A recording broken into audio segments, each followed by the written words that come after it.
Slab Box. To begin, you're going to start by compressing your slab of clay with a card or rib and doing it in more than one direction. So go left to right and then up and down. Then flip your clay over and do the same exact thing on the other side. It's important you do it on both sides to ensure you're going to minimize any type of warping, cracking, and then also getting the texture out from whatever surface you rolled it on. Once you're done with that, you're going to place your template on top of your slab of clay and cut around it. You should have enough template pieces for the number of sides you're going to have in your box. So if you're having a 4-sided box, you need 4 templates. If you're having a 3-sided box, you need 3 templates. Once you cut these out, turn them over so you have the back side.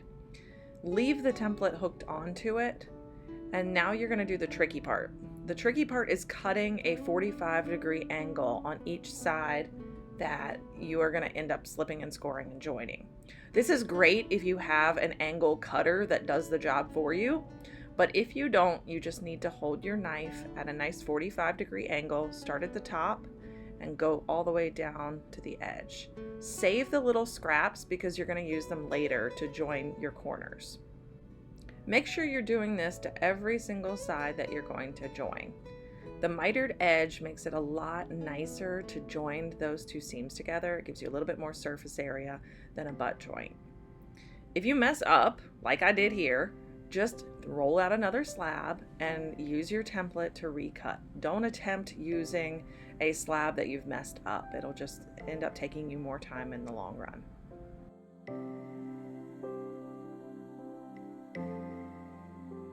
Now we begin building the box. You're going to score each side that you're going to join. Make sure you're really scoring those edges well, like you're making deep marks into them and not just barely touching the surface. I usually focus on 2 at a time, and then I apply slip to one of the edges and then squeeze them together really well. You want to make sure that you're going in and putting pressure that squeezes the slip out of each edge so that you can tell you've put enough pressure in there. Then you're going to use those little scraps of clay that you cut off earlier with the 45-degree angle cut, and you're going to put them back where you cut them from on the interior angle. This added clay will help strengthen that joint and kind of ensure that it's not going to crack on you later. Another thing you want to do is make sure you're running your fingers down along the outside edge of the joint so that you're pressing the outside together as well as the inside. Both are important. Continue this same process with every single side. So right here I am going through and I'm attaching the 3rd side to my slab box. I slip and score again, and then I apply that little extra piece of clay on the interior joint. I go through and I smooth it out really well, and then I press from the outside as well to make sure that it's stuck together on the outside of the joint also.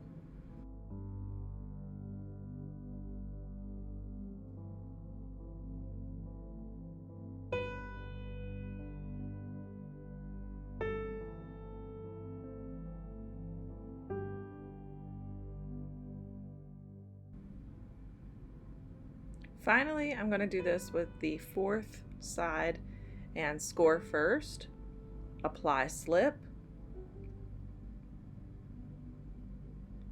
and then add it to the place where it needs to go. Squish it on firmly, but not so much that you're putting indents in your clay, and then adding the little scraps of clay to the interior, sealing them in place by going in and smoothing them into the walls of the clay,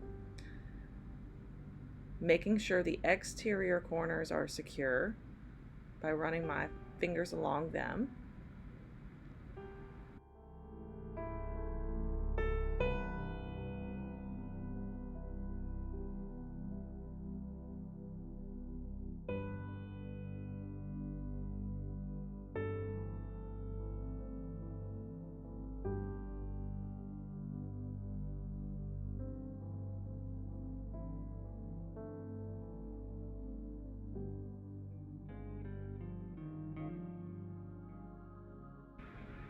Before you place the lid on, you want to look at it from above and make sure that it's square. So that's the last time that you have the ability to go in and look at it and square it up before it's too late. Once you put the lid on, you really don't have a lot of wiggle room for moving those walls around and changing the shape of it. When you're ready for the lid, get yourself a new slab. Don't forget, again, to compress both sides of your slab. Score the top edge of your box. Apply slip. And then score where, kind of the roundabout of where your box lid will go. Press it on firmly, especially around the edges. Don't try to avoid pressing on the inside because it's just going to dome your lid. You can fix it later since the bottom isn't on yet, but you do want to try to avoid really pressing in there right now. Then take a roller, or as I'm using here, a cork. So a little wine cork works really well, and roll that cork over the edge to really press those two together. Finally, you're going to cut off any excess clay that you have. So the template being on there really helps protect your box part and allows you to just cut the excess clay from the lid. So go around from underneath and slice off all the extra clay, and that way you have a nice flush seam. Once you've done that, go through and really press again that lid onto the box and smooth, smooth, smooth. Turn it over and smooth your seams from the inside as well. Again, you can use extra little slabs of clay or strips of clay. If you don't have any of those extra little pieces of clay, a coil works really well too.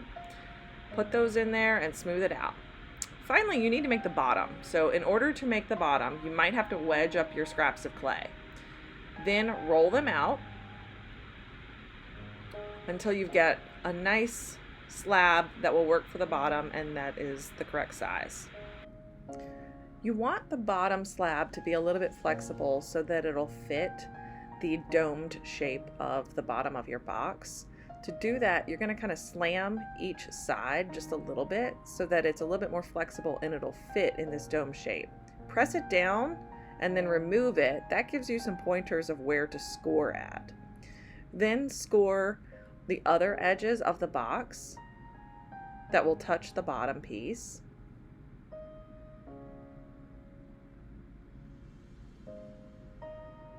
Again, make sure you're scoring really well. Apply your slip.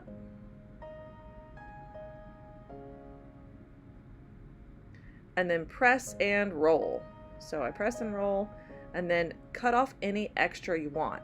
You don't have to cut this off flush. If you would like a little rolled edge of extra clay for just a visual reason, you just want it to look cooler, then go ahead and leave a little extra. If you want yours to be a really seamless kind of a design, then you want to cut it off tight like you did the top. It's totally up to you at this point. Then you're going to add feet. I rolled out another little teeny slab, and I like using the triangle ones because that's kind of the shape right there that's fitting my box. So slip and score those into place really well and smooth out the seams when you're done.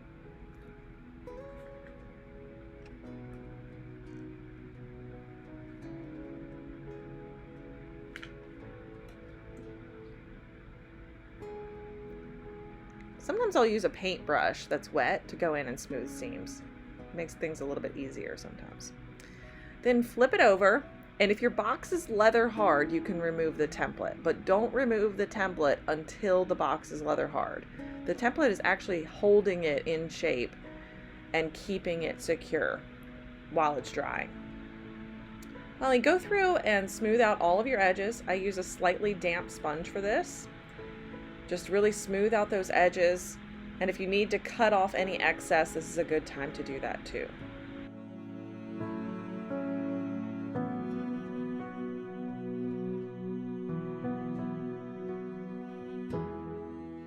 Don't forget to smooth out the edges on the bottom as well.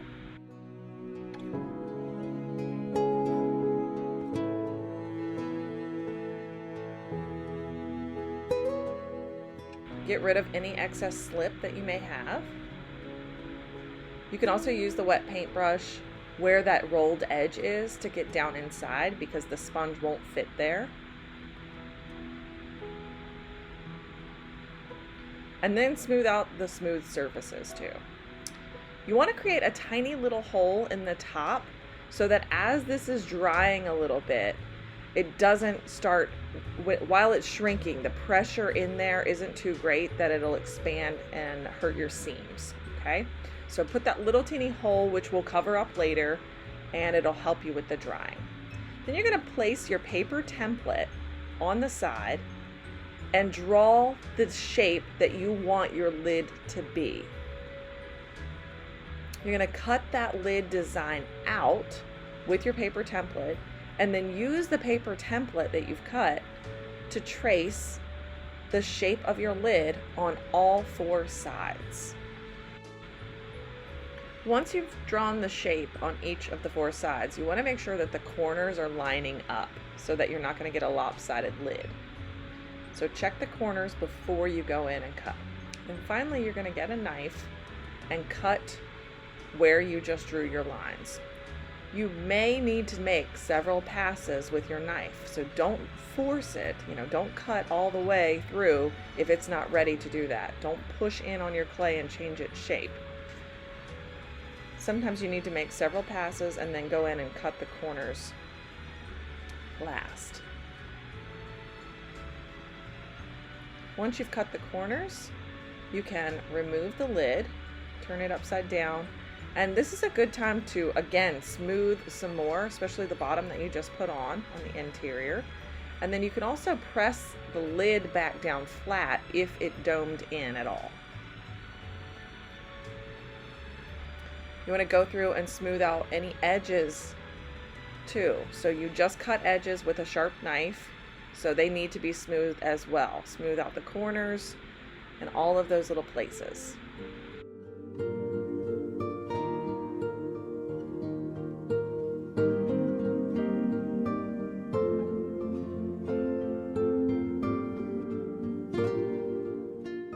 Finally, you're going to create a lug. A lug is basically a knob or a handle for the top of your box.